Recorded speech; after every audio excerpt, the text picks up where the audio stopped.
받으시고 죽었더라. 아멘. 인사하겠습니다. 할렐루야. 이 귀한 새벽 예배 시간에 하나님의 말씀을 통해서 은혜를 받으시기를 소망합니다.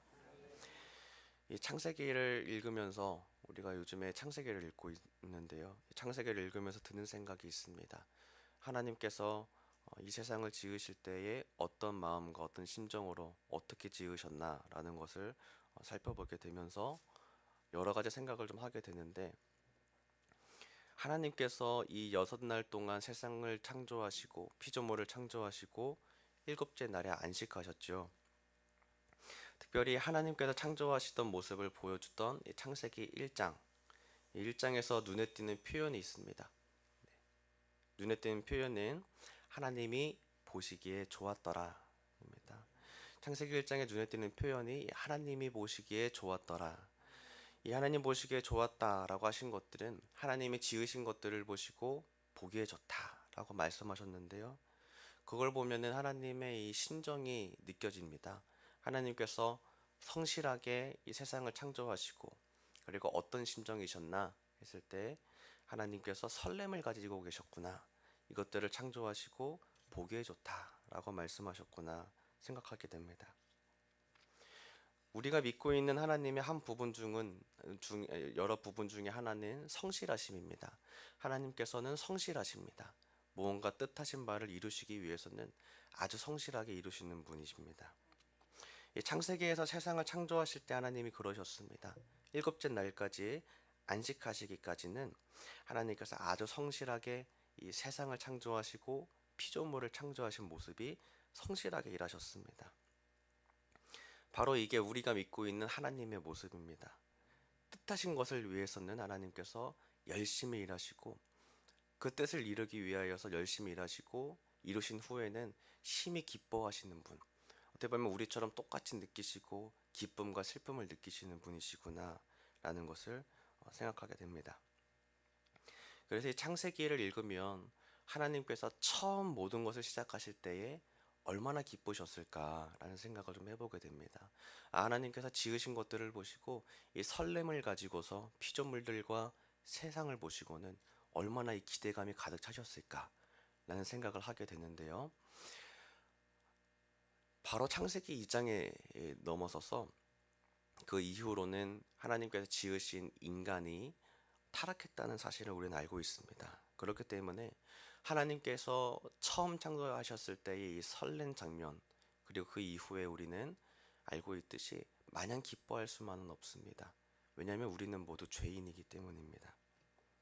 하나님께서 설레시고 성실하시게 창조하신 세상, 그리고 이 피조물들, 그 가운데에 인간이 타락했다는 사실은 어떻게 보면 되게 슬픈 소식입니다. 우리는 아담과 하와가 이 선악과를 따먹어서 죄를 지었다라는 이 사실을 알고 있습니다. 이 죄의 사실은 하나님께서 창조하신 피조물들 간에 벌어진 일인데요. 뱀이 하와를 유혹하고 하와를 통해서 아담과 함께 죄를 지은 이 이야기, 우리가 다 잘 알고 있습니다. 사실 어떻게 보면은 여기에는 변명의 여지가 없습니다. 뭐 뱀이 시켰습니다. 뭐 하와가 저에게 권했습니다. 다 필요 없고 우리 모두가 다 죄를 지은 겁니다. 아담과 하와가 선악과를 따먹었습니다. 그리고 불순종했기 때문에 이것으로 인해서 하나님과의 관계에 재정립이 시작됐습니다.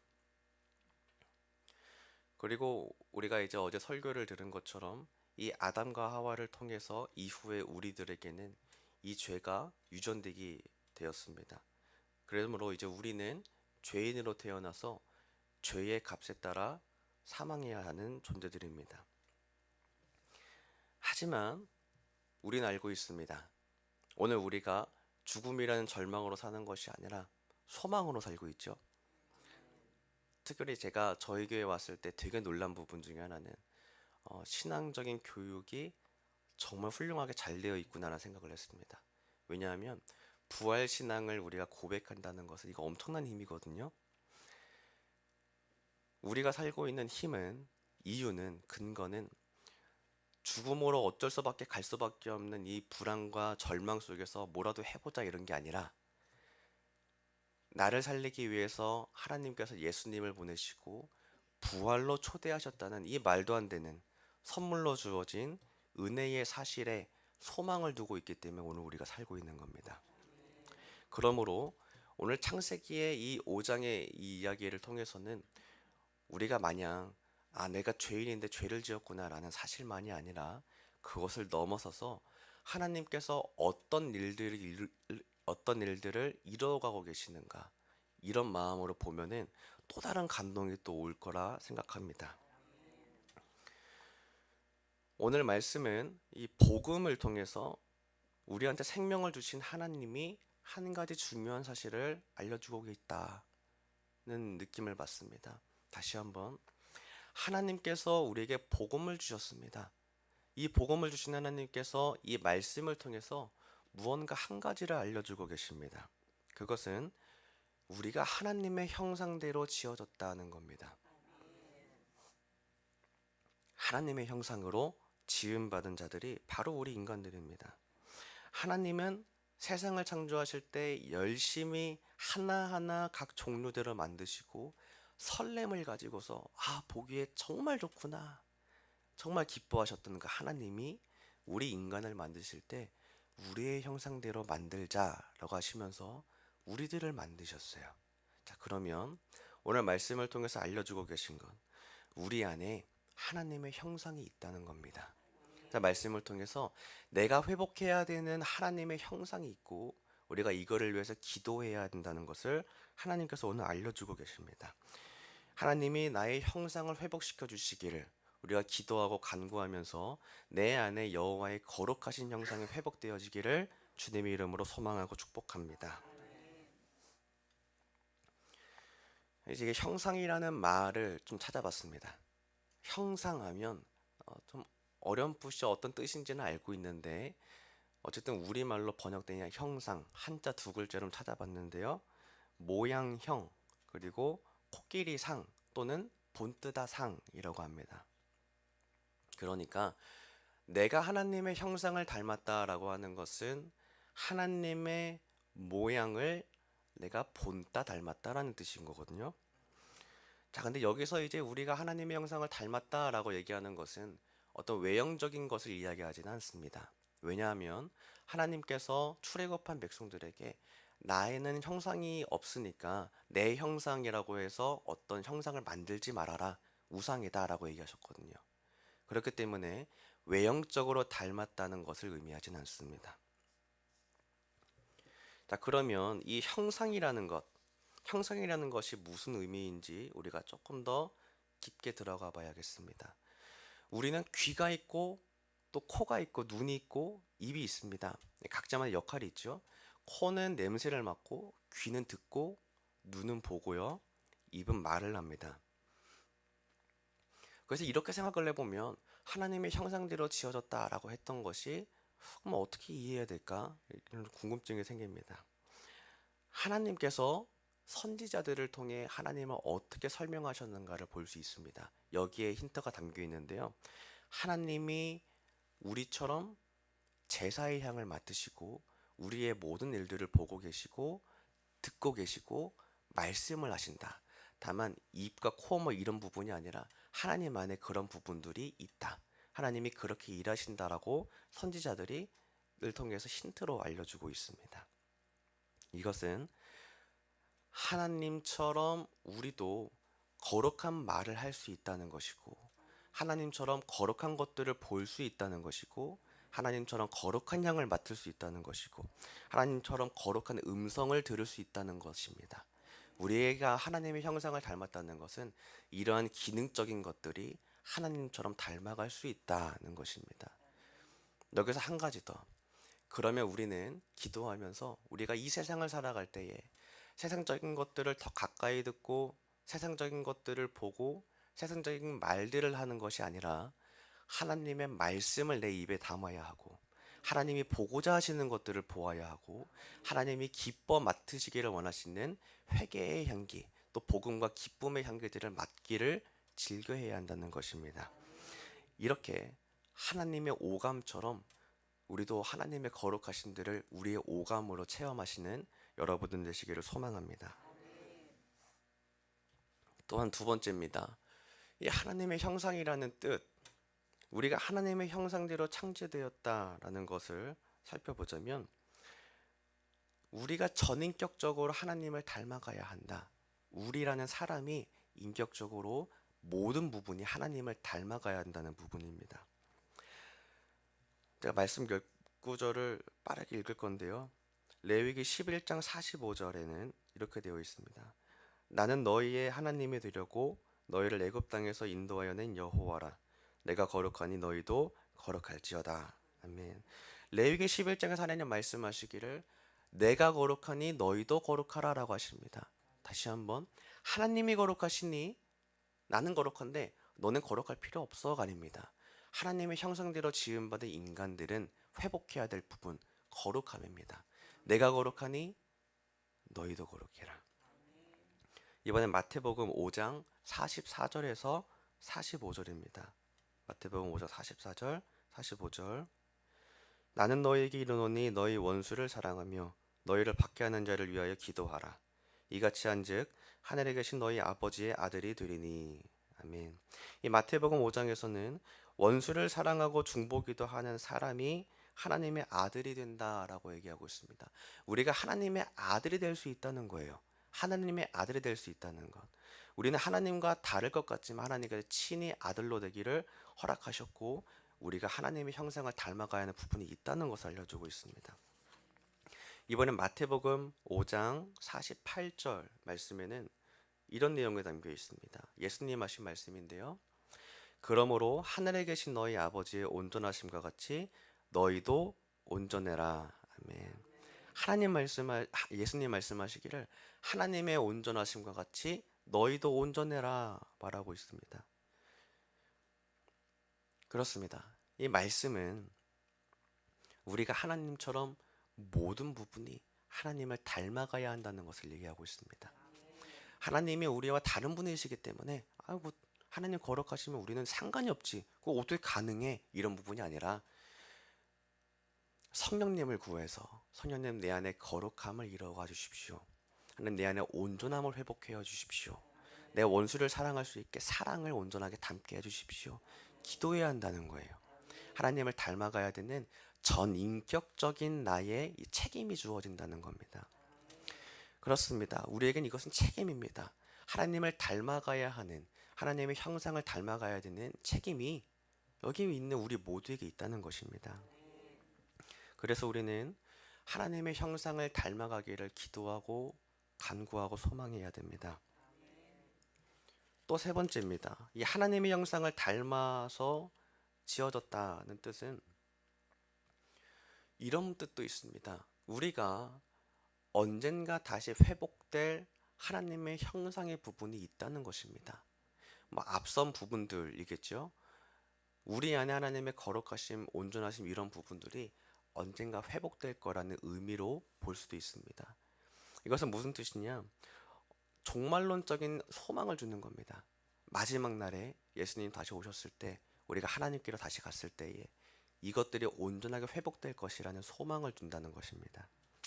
사도 바울은 다음과 같이 얘기합니다. 고린도후서 3장 18절 말씀입니다. 우리가 다 수건을 벗은 얼굴로 거울을 보는 것 같이 주의 영광을 보매 그와 같이 형상으로 변화하여 영광에서 영광에 이르니 곧 주의 영으로 말미암음이니라. 아멘. 사도 바울이 놀라운 얘기를 합니다. 우리가 주님과 같은 형상으로 변화해서 영광에서 영광에 이르니 곧 주의 영으로 말미암는다라고 사도 바울이 얘기합니다. 하나님의 형상대로 오늘 우리가 지음받았다라는 말씀 구절을 읽었는데요. 아담의 형상대로 자녀들이 계속 태어났다는 것은 우리도 우리의 조상인 아담을 따라서 여호와의 형상을 닮아 있는 자들이라는 것입니다. 그리고 지금은 죄로 인해 우리는 타락되었지만 언젠가 영광에서 영광에 이르기까지 주님의 형상으로 회복되어질 그날이 온다는 것입니다. 이것은 우리에게 소망을 주는 것입니다. 종말론적으로 주님 다시 오실 때에는 온전함이 회복되어지고 내 안에 거룩한 모습들이 회복되어지겠구나. 그렇기 때문에 오늘 우리에게 소망을 주는 것입니다. 다만 이 사도 바울의 이야기가 있기 전에 아주 오래전 아담이 살고 있던 이 당시에는 그저 죄를 짓고 타락한 인간들이 죄와 싸우는 이 죄가 만연한 세상 가운데 살았겠지요. 그러나 우리에겐 기쁜 소식은 사도 바울의 고백 그리고 예수님의 말씀이 있습니다. 우리에게는 언젠가 회복될 날이 있구나. 우리에게는 언젠가 회복될 여호와의 형상의 그 날이 오겠구나. 이런 소망이 있는 겁니다. 저희가 살아가다 보면 신앙생활 하다 보면 이런 싸움을 좀 하게 됩니다. 내 안에 어쩜 이렇게 거룩한 모습들이 없을까? 잠깐 얘기를 하면 제 이름은 거룩한 백성인데요. 성민이라고 해서 거룩할 성 백성민입니다. 참 전 이거 되게 복되다고 생각합니다. 제 이름 생각하면 부모님께 감사합니다. 어떻게 이름을 지었냐고 한번 물어본 적이 있었는데요.